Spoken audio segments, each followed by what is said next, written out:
Dear traders और investors, इस वाले वीडियो में हम लोग समझने वाले हैं टैरिफ क्या होता है और ये किस तरीके से स्टॉक मार्केट को प्रभावित करता है, इंपोर्टर एक्सपोर्टर कौन हो सकता है, गवर्नमेंट किस तरीके से टैरिफ को लगाती है और इंपोर्टर पर या किसी देश के शेयर मार्केट पर इसका किस तरीके से इम्पैक्ट आता है और मार्केट क्यों गिरती है। इन सारी चीज़ों के जवाब आपको इस वीडियो में मिल जाएंगे, लास्ट तक देखिए। चलिए शुरुआत करते हैं। टैरिफ क्या है और किस तरीके इसका सेंस क्या है। देखिए, विदेश से आने वाले सामान पर लगाया गया टैक्स, मतलब आपने कोई सामान इंपोर्ट किया है एक देश ने किसी दूसरे देश से, तो इस इंपोर्ट पर जो लगाया हुआ टैक्स है उसी को हम टैरिफ कहते हैं। ठीक है, मान लीजिए भारत से कोई सामान अमेरिका $100 में जा रहा है, मतलब भारत क्या है, एक्सपोर्टर है और यूएस जो है वो इंपोर्टर है।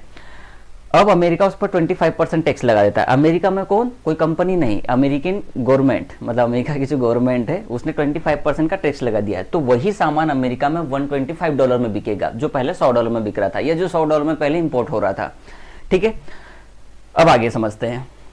अब क्या होगा, अमेरिका उस महंगे विदेशी सामान को कम खरीदेगा। अमेरिका मतलब कि वहां की जो भी जनता है या वहां की जो कंपनीज है वो सामान को अब कम खरीदेगी और अपने देश की कंपनी का सामान ज्यादा खरीदेगा। क्यों खरीदेगा इसको समझिए, दो तरीके से।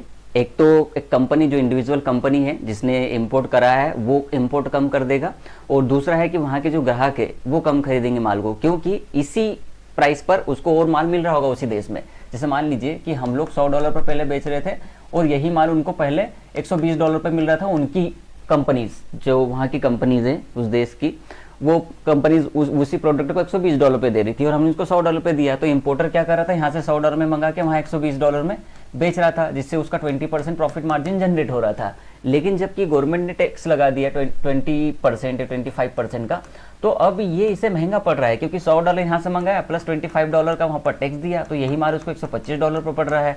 तो अब क्या होगा, वो इंपोर्ट करना बंद कर देगा, मतलब यहाँ से हमारा एक्सपोर्ट कम हो जाएगा। अब हमारा एक्सपोर्ट कम होगा तो नुकसान कैसे होगा। देखो, कंपनी जो भी होती है वो अपना एस्टिमेटेड लेके चलती है कि भैया मुझे 100 पीस भेजने हैं हर महीने। ठीक है, 100 पीस या 100 प्रोडक्ट या XYZ पर मैं इसको 100 पे ले लेता हूँ। तो कंपनी उस तरीके से प्रोडक्ट बनाती है। तो अगर वो प्रोडक्ट बन रहा है तो उसके पीछे कॉस्ट भी आ रही होगी, लेबर कॉस्ट आ रही होगी, ठीक है, और रॉ मटेरियल कॉस्ट आ रही होगी, कंपनी एक्सपेंशन कर रही होगी, मशीनें ला रही होगी, तो इतना कुछ कर रही है और ये अब माल बिक नहीं रहा है। तो ये माल तो भैया इन्वेंट्री में पड़ा रह गया। जो उन्होंने सोचा था कि भैया हम हर दिन या हर महीने इतना या हर साल इतना माल भेजेंगे, अब वो माल भेजना कम हो गया, क्योंकि उसने मना कर दिया कि हम मुझे नहीं चाहिए। क्यों नहीं चाहिए, क्योंकि गवर्नमेंट ने टैक्स बढ़ा दिया भाई, टैरिफ लगा दिया। तो इस स्थिति में वो सामान खरीदेगा नहीं। तो हमारी जो कंपनीज होती है या किसी भी एक्स देश की कंपनी जो वाई देश के इंपोर्ट पर, या ये कंपनी एक्सपोर्टर है और ये कंपनी इंपोर्टर है, ठीक है, इस पर डिपेंड करती है। अब उसने मना कर दिया तो ये माल किसको बेचेंगे, क्योंकि इस देश में इतना तो नहीं है कंजम्पशन कि यहीं के इसी कंट्री के लोग ले लें। ठीक है, अब वो इस पर है, तो या तो 100% एक्सपोर्ट कम हो गया या 50% एक्सपोर्ट कम हो गया, 20% एक्सपोर्ट कम हो गया है ना इस कंपनी का। तो उस कंपनी के प्रॉफिट पर असर पड़ता है। प्रॉफिट पर असर पड़ता है तो कंपनी की बैलेंस शीट पे, और बैलेंस शीट पे तो कंपनी के फाइनेंशियल पे, मतलब फाइनेंशियल पर असर पड़ता है, तो स्टॉक प्राइस गिर जाता है। स्टॉक प्राइस गिर जाता है, क्यों गिरता है स्टॉक प्राइस, क्यों गिरता है भाई साहब, क्योंकि कंपनी अगर प्रॉफिट ही नहीं कर रही है, प्रॉफिट का परसेंटेज डाउन हो गया, तो जहां पर इन्वेस्टर्स ने, चाहे वो FI हो, चाहे वो DI हो, चाहे वो रिटेलर हो, ये लोग इस होप में पैसा लगाते हैं कि कंपनी प्रॉफिट करेगी। प्रॉफिट करेगी तो कंपनी का शेयर प्राइस बढ़ेगा। अब जबकि प्रॉफिट कम हो गया, शेयर प्राइस गिरेगा, तो पैसा निकालने में ही फायदा है, इसलिए स्टॉक के प्राइजेस गिर जाते हैं। ये इस तरीके से चलता है। मैं इसको आगे प्रॉपर समझाऊंगा आपको। ठीक है, अब ये समझ में आ गया ना आपको डिफरेंस, कि वहीं पर $120-125 पे मिल रहा था, यहाँ से ही इसको माल महंगा पड़ रहा है तो वो व्यक्ति खरीदना कम कर देता है। ठीक है, चलिए अपन आगे समझते इसको, आगे बिल्कुल क्लियर समझ में आएगा। चलो, असली इंपैक्ट कहाँ आता है। डायरेक्ट टैक्स इंपोर्टर देता है, कोई एक्सपोर्टर टैक्स देता है। जैसे मान लीजिए कि गवर्नमेंट ने 25% का टैरिफ लगाया अमेरिकन गवर्नमेंट ने इंडिया पे, तो क्या इंडिया की गवर्नमेंट पैसा देती है? नहीं। क्या इंडिया की कंपनी पैसा देती है? नहीं। वो जो इंपोर्टर है, जो सामान इंपोर्ट कर रहा है, जैसे ही उसके अकाउंट में वो सामान जाएगा, वहां पर उस व्यक्ति को वो 25% का टैक्स देना पड़ेगा। हमारे ऊपर टैक्स का कोई असर नहीं आता कि हमें टैक्स पे करना है या गवर्नमेंट को टैक्स पे करना है, ऐसा नहीं होता।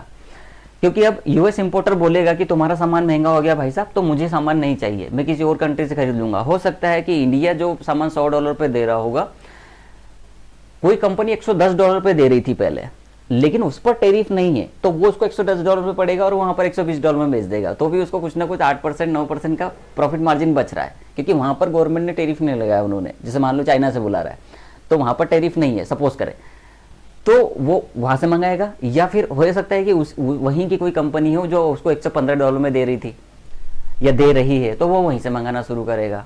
क्लियर है? तो इस तरीके से इनडायरेक्टली अपनी कंट्री पर एक्सपोर्ट का असर पड़ता है, एक्सपोर्ट कम हो जाता है, इंडिया कंपनी का प्रॉफिट गिर जाता है। ये इस तरीके से काम करता है। टेरिफ क्यों लगाया जाता है? देखो, डोनाल्ड ट्रंप ने अमेरिकन फर्स्ट पॉलिसी के तहत टेरिफ लगाए थे। इसके पीछे 3 बड़े कारण थे। अपने देश की कंपनी को मजबूत बनाना। देखिए, अपने देश की कंपनी को मजबूत बनाना मतलब अपने यहाँ की जीडीपी को मजबूत बनाना या इकोनॉमी को। अगर किसी भी देश की मान लेते हैं, एक्स देश वाई देश से सामान मंगा रहा है, तो उस देश का कंपनी काफ़ी ज़्यादा ग्रो कर रहा है ना, एक्स वाई देश का जो एक्स देश मंगा रहा है, या इसको अमेरिका भारत से ले लेते हैं, अमेरिका अपने यहाँ से इंपोर्ट करा रहा है सामान को, तो अपनी कंपनियाँ ज़्यादा काम कर रही है ना, अपनी कंपनी की बिजनेस ज़्यादा चल रहे हैं, बिजनेस ज़्यादा चलेंगे तो भैया प्रोडक्शन ज़्यादा होगा, प्रोडक्शन ज़्यादा होगा तो पैसा ज़्यादा आएगा, रेवेन्यू ज़्यादा आएगा, रेवेन्यू ज़्यादा आएगा तो इकोनॉमी उठेगी, है ना, इस तरीके से। और वहाँ की कंपनी का सामान बिक नहीं रहा है क्योंकि यहीं से सस्ता पड़ रहा है उसको, तो इस हिसाब से इकोनॉमी पे फर्क पड़ जाता है। तो जिस हिसाब से हमारे यहाँ मेक इन इंडिया है कि इंडिया में ही बनाओ, इंडिया में ही बेचो, उस हिसाब से वहाँ अमेरिका या अमेरिकन फर्स्ट या अमेरिका फर्स्ट करके एक पॉलिसी थी, उस हिसाब से। तो ये इस तरीके से देश को मजबूत बनाती है। चाइना से इंपोर्ट कम करना, किसी देश से इंपोर्ट कम करना, तो उन्हें उस देश पर टेरिफ लगा दिया कि नहीं भैया, टेरिफ लगा देगा तो इंपोर्टर खुद ही मना कर देगा कि नहीं भाई आपका सामान बहुत महंगा है, मैं तो अपने देश से ही बनवा लूंगा या फिर किसी और देश से मंगवा लूंगा। किसी पर्टिकुलर देश से भी खुन्नस निकालने के लिए, वहां से इंपोर्ट कम करने के लिए भी टेरिफ लगा सकते हैं। ट्रेड डिफिसिट को कम करना भी इसका एक एप्लीकेशन है। इसका दुनिया पर किस तरीके से असर पड़ता है? जब अमेरिका टेरिफ लगाता है तो दूसरे देश का एक्सपोर्ट कम हो जाता है। और ऐसा जरूर तो नहीं कि एक ही कंपनी का और एक ही प्रोडक्ट एक्सपोर्ट होता है। टेक्सटाइल का एक्सपोर्ट हो सकता है, ठीक है, रिन्यूएबल एनर्जी में एक्सपोर्ट हो सकता है, काफ़ी तरीके की चीज़ें, जैसे फार्मा है, आईटी है, मेटल है, इन सारी चीज़ों का एक्सपोर्ट हो सकता है। तो पूरे सारे सेक्टर्स पर या पर्टिकुलर कुछ मेन सेक्टर्स पर इसका फर्क पड़ सकता है, ठीक है। कंपनियों का प्रॉफिट गिर जाता है क्योंकि भैया माल जो बना है वो माल बिक नहीं रहा है, माल बिक नहीं रहा है तो रेवेन्यू आ नहीं रहा, रेवेन्यू नहीं आ रहा तो प्रॉफिट बना नहीं पा रही कंपनीज। तो ये इस तरीके से भी प्रभावित करता है, ठीक है। ग्लोबल स्टॉक मार्केट में डर फैल जाता है कि हो सकता है कि अब क्योंकि वो ट्रेड वॉर हो जाता है ना, आपने मेरे यहाँ टेरिफ लगाया, मैं भी आपके प्रोडक्ट्स पर टेरिफ लगा दूंगा, तो फिर वो ग्लोबल अनसर्टेनिटी एंड फियर का स्थिति क्रिएट हो जाता है। चेन कैसे चलता है, ट्रेड वॉर शुरू हो जाती है, फिर ग्लोबल स्लो डाउन हो जाता है, एफआई सेलिंग करती है और मार्केट गिर जाता है। तो ये प्रॉपर ऐसा हो जाता है, आपने मेरे प्रोडक्ट्स पर टेरिफ लगाया, मैं आपके प्रोडक्ट्स पर टेरिफ लगा दूंगा, तो फिर आप भी महंगा या फिर आपका प्रोडक्ट भी हमारे महंगा हो जाएगा या फिर आपका भी एक्सपोर्ट कम हो जाएगा। तो ये ट्रेड वॉर कहते हैं इसको। ग्लोबल स्लो डाउन हो जाता है क्योंकि हो सकता है कि सभी एक दूसरे पर टेरिफ लगा दें, है ना, ये भी काम कर जाएगा। या फिर हो सकता है कि जिस कंट्री से बन नहीं रही है वहीं पर टेरिफ ज़्यादा लगा जा रहा है, ट्रेड वॉर हो जा रही है, तो फिर वो एक तरीके से ग्लोबल स्लो डाउन हो जाता है क्योंकि इक्विटीज एक मार्केट की गिरती है तो फिर वो दूसरे मार्केट को भी इम्पेक्ट करती है because of trade. Clear. FI sell करते हैं, अब मार्केट अगर गिर रही है क्योंकि लोग सेल कर रहे हैं, लोगों को अब प्रॉफिट नहीं दिख रहा उस कंट्री के स्टॉक्स में या उस पर्टिकुलर कंपनी में, तो वहां से अपना पैसा निकालना ही उनको फायदेमंद लगता है या फिर शॉर्ट सेलिंग करना फायदेमंद दिखता है कि हो सकता है कि आगे आने वाले समय में ये चीज़ और बढ़े और 25% की 50% टेरिफ कर दे तो फिर तो और गिर जाएगा ना मार्केट। तो इस स्थिति में भाई साहब ये स्लो डाउन होता है, एफआई सेलिंग करती है, मार्केट गिर जाता है। ट्रेडर्स के लिए क्या अपॉर्चुनिटी है? यही है कि अगर आपको लग रहा है कि उस पर्टिकुलर सेक्टर पर टेरिफ लगने वाला है तो वहाँ से अपना पैसा निकाल लो ताकि आपका पोर्टफोलियो बाद में नेगेटिव ना आ जाए। दूसरा ये है कि फ्यूचर शॉर्ट कर दो, पुट ऑप्शन बाय कर लो या अपने पोर्टफोलियो को हेज कर लो। तो इस हिसाब से एक ट्रेडर अपना पैसा बना सकता है या फिर उन चीज़ों से दूर ही रहे तो भी पैसा बन रहा है। मार्केट में कुछ ना करना बेहतर होता है कि कुछ गलत करना। या वोलेटिलिटी का फ़ायदा उठाकर आप अलग अलग डायरेक्शनल नॉन डायरेक्शनल ट्रेड ले सकते हैं। अगर अमेरिका इंडिया पर टेरिफ लगाता है तो पैसा कौन देता है? मैं ये समझा चुका हूँ, गवर्नमेंट पैसा नहीं देती, इंपोर्टर पैसा देता है जो मंगा रहा है सामान।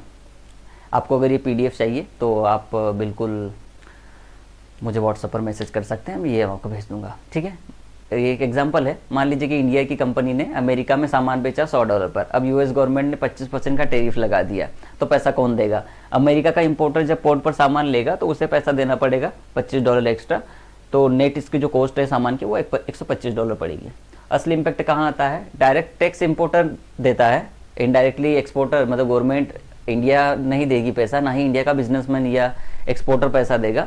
वो जो पैसा देगा वो इम्पोर्टर ही देगा, क्योंकि अब यूएस इम्पोर्टर बोलेगा अच्छा ठीक है, लेकिन इनडायरेक्टली नुकसान इंडिया का होता है क्योंकि वो एक्सपोर्ट कम हो जाता है।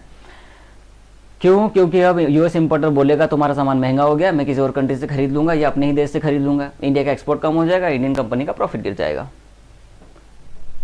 रियल इम्पैक्ट फ्लो है ये इस तरीके से। टेरिफ यूएस ने लगाया, पैसा इंपोर्टर ने दिया, ऑर्डर इंडिया को कम मिला क्योंकि उसने मना कर दिया, और इंडियन कंपनीज का रेवेन्यू गिर गया, रेवेन्यू गिर गया तो स्टॉक मार्केट पे इम्पैक्ट आ गया। इसलिए जब ऐसी न्यूज़ आती है तो metal, pharma, textile, auto stock गिरते हैं क्योंकि ये एक्सपोर्ट बेस्ड होते हैं। तो आप देखिए कि कोई कंट्री का किसी कंट्री पर कितना डिपेंडेंसी है एक्सपोर्ट और इंपोर्ट को लेकर, तो वहाँ से भी आप मार्केट को समझ पाएंगे और सेक्टर्स को एनालाइज कर पाएंगे कि सबसे ज़्यादा इंपोर्ट किन शेयर्स का होता है, माफ कीजिए किन स्टॉक्स, किन कंपनी से किस तरीके के प्रोडक्ट्स का होता है, या किस सेक्टर की कंपनीज का एक्सपोर्ट इंपोर्ट एक दूसरे देश पर ज़्यादा है। तो वहाँ से आप पता कर सकते हैं कि यूएस कंपनी अगर इस चीज़ पर टैरिफ लगाती है तो इंडियन स्टॉक मार्केट पर क्या फ़र्क पड़ेगा और किस सेक्टर पर ज़्यादा इम्पैक्ट आएगा। तो इस हिसाब से भी आप समझ सकते हैं। लेकिन ऐसा कुछ पक्का नहीं होता, कभी भी किसी भी तरीके की चीज़ों पर कितना भी टैक्स वो लगा देते हैं।